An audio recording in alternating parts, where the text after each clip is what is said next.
pa dito sa butas. Nagulat kami nung makita namin ang dami.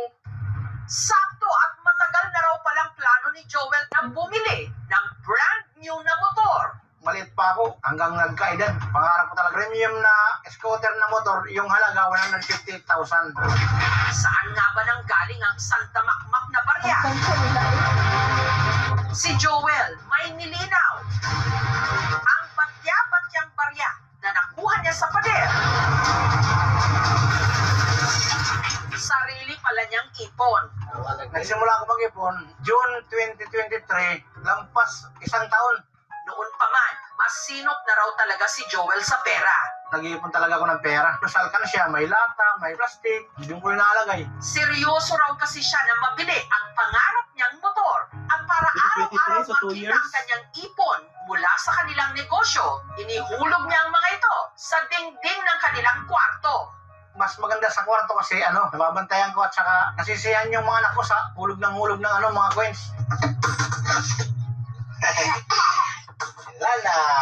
Hindi ko naisip bangko kasi baka mawala, baka mahulog Hindi lahat man ng peso, punla ka, 20, sinalagay ko yung sa ipon ko. Kung sa pader, makakaipon kami kasi mahirap kuhanin. Hindi ako natukso pag kuha kasi pag kinuha ko, kaninayang naman ko masisira yung dingding namin. Makalipas ang halos 2 taon, napuno na ang pader ng kanilang mga inipon. Yung plywood niya parang lumulubo na. Kaya si Joel, kumuha na ng martilyo at kutsilyo para tungkabin ang dingding.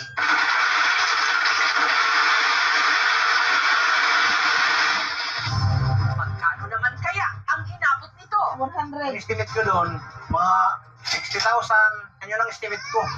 At mabibili na kaya niya ang brand new motor na nagkakahalaga ng 158,000 pesos? So ba total, yung naipon kong barya, umabot ng 103. 223,000. Kaya ang pangarap niyang motor, sa wakas, nabili na niya.